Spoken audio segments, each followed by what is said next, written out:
together. We change the world.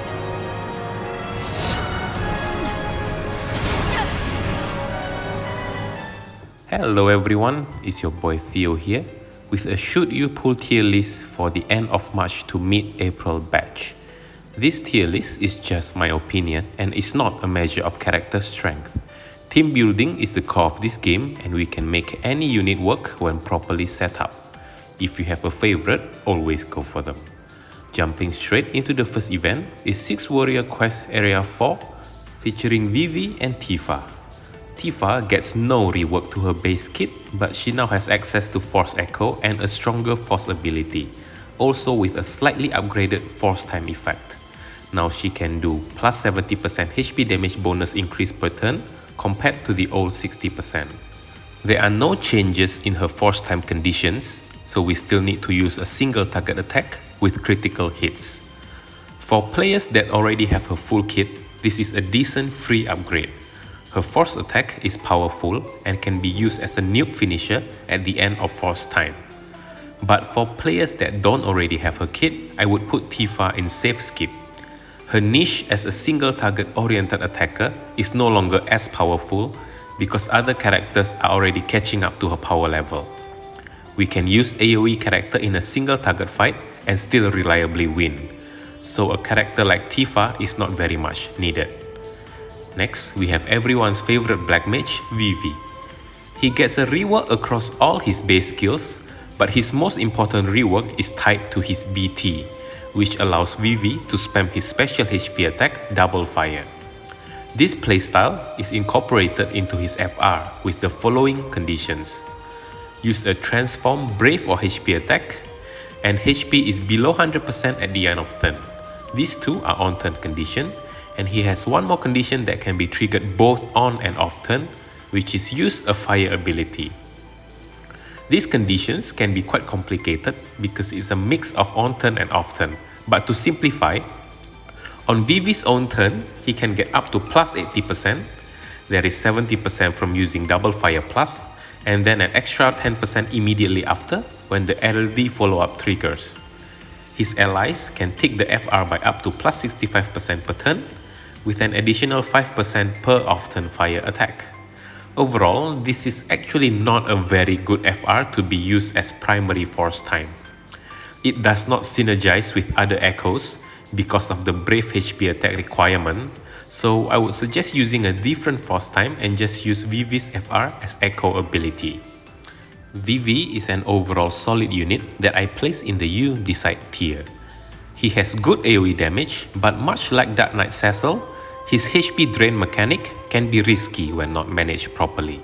Next event is Bahamut Spiritus featuring Serah and Charlotta. Charlotta gets minor upgrades to her base kit and also a small upgrade to her Force Time, but it's still a restrictive FR with hard conditions. She is the first gauge charger with an echo, and that's a powerful role to have, especially for rushdown players. For players that already have a full kit, this is a phenomenal upgrade, but that said, Charlotta is a safe skip, especially for newer players. Gauge charging is not a very high priority role, and better characters like Aerith is just right around the corner a month away. Her Brave Gain niche can be filled by other characters like Penelo, or from calls like XIII or Fusoya. Then the feature character herself is Serah, an offensive support / debuffer with surprisingly high damage. Serah could give Vivi a run for his money with the damage she's pumping out. Her FR comes with the following conditions: bear 3 other allies and attack a debuff target, for a total of up to plus 80% on Serah's own turn and 60% on her ally's turn. Serah herself only have 4 debuffs, so we'll need other units or calls to max out on the debuff slots. This FR is good, but only if we plan to use Serah's BT phase. The battery condition can be quite hard to fulfill because only support characters tend to have battery effect. If we are pairing Serah with a DPS character, then we would be better off using a different Force Time instead. I will put Serah also in the U Decide tier. She has one of the strongest supportive auras in the game, very high attack up, high HP damage up, high overflow, just high everything. She also pumps out decent damage. Aside from that, she doesn't offer any unique utilities. If your account has a wide range of Ultima weapon to work with, then you might not need what Sarah has to offer. But if you are a newer player struggling to cap out on damage, then Sarah can easily be the solution to your problem.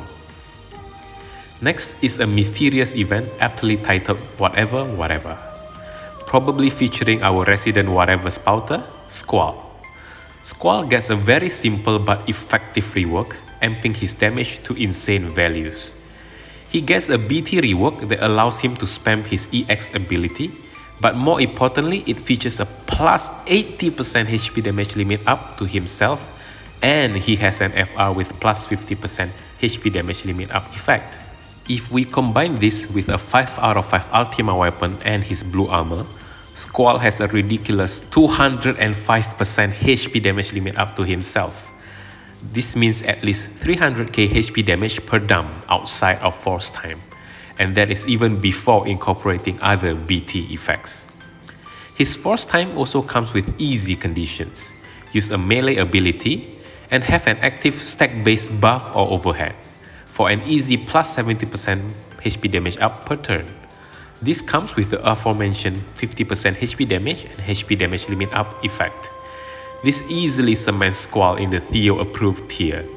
He might not have any other utilities, but he's damn good at pumping out high damage. If you want an easy and effective damage dealer, then Squall is your man. Next character is the Moonwalking Moogle, Mok.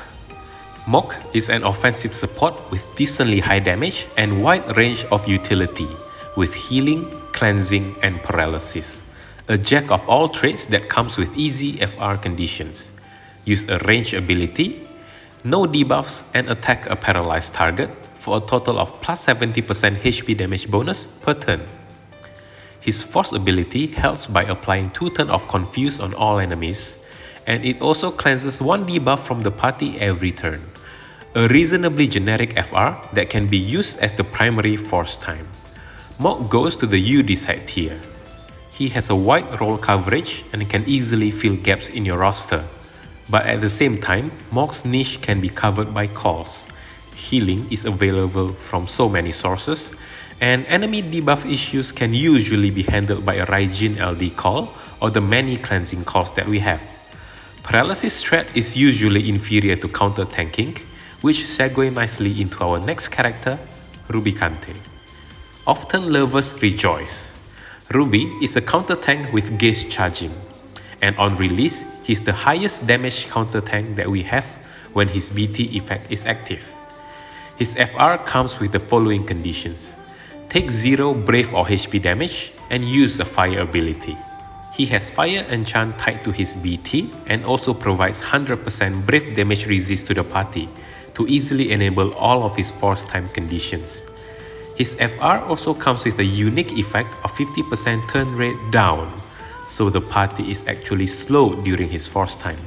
This is something that we do love to have in most often setups. There's also the standard plus 50% Brave and HP damage up buff during force time. Overall useful. And finally, the party gets healed to 50% health if it ever drops below it. This can be a nice thing to have because Ruby's only source of healing is his overheal effect from S2, which may not always be reliable. This easily puts Rubicante in the Theo approved tier. If you're looking to heat up your off-turn team, he is the one to pull. My plans for this batch: I have Tifa and Charlotta's full kit already, so I'm just going to give them some enhancement points. I'm especially excited for Charlotta.